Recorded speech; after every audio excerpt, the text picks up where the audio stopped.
श्री समर्थ रानाटोसच्या वतीनं आपणा सर्वांचं कलकत्ता येथील व्हिक्टोरिया मेमोरियल इथं हार्दिक स्वागत. समोर जो आपण पॅलेस पाहतोय संगमरवरी खडकामध्ये, संगमरवरी दगडामध्ये पॅलेस बनवलेला आहे. तो 1921 साली तो सुरू झाला. आता तो बांधला का ते सांगतो. बांधला 64 एकरामधला आहे हा संपूर्ण पॅलेस. जे गार्डन एरिया बघताय तुम्ही आजूबाजूला, तो प्लस हे मेमोरियल 1901 साली 1876 ते 1901 मध्ये इंग्लंडची राणी व्हिक्टोरिया तिनं राज्य केलं. 1901 साली तिचा देहांत झाला आणि तिच्या मेमरीमध्ये इथे त्यावेळेसचा जो शासक होता, ब्रिटिश अधिकारी होता, लॉर्ड कर्झन, त्यानं त्याच्या नेतृत्वाखाली हा पॅलेस म्हणजे हे मेमोरियल बांधण्यात आलं.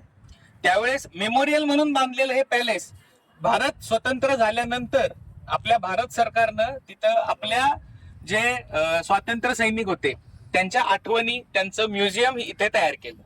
म्हणजे इंग्रजांनी बांधलेली वास्तू त्यांच्या राणीसाठी ती आपण त्यांच्याकडून स्वातंत्र्य मिळाल्यानंतर आपल्या वापरासाठी घेतली.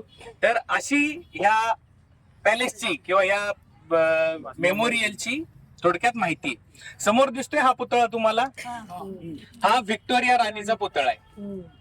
त्याच्यानंतर वरती दिसतंय का एक पक्षी आहे, माणूस आहे, दिसतोय पंख असलेला, तो इंग्रजांचं चिन्ह होतं बघा. आता रोल्स रॉईस गाडी जर तुम्हाला माहिती असेल तर त्या गाडीतून तो बाहेर येतो, तो पक्षी येतो. आता हे बघा तिथे आपल्या भारताचा झेंडा पण लावलेला आहे. ओके काका, ओके. आता लक्षात घ्या तुम्ही, आपण या बाजूने आलोय ना, तर हे नॉर्थ गेट आहे. तिकिटाचं काउंटर आहे, तिकिटाचं काउंटर. आपण आत जाणार, तिथं लोक आत चाललेत बघा, दिसतंय का? तिथे सिक्युरिटी चेक आहे. तुमच्याकडे तिकीट आहे ना, ते पूर्ण बाहेर येईपर्यंत सांभाळून ठेवायचं. तिथलं तिकीट आपण काढलेलं आहे, इथलं तिकीट पण आपण काढलेलं आहे. ते दोन्ही तिकीट तुमच्या हातात आहे. तिकीट एकच आहे,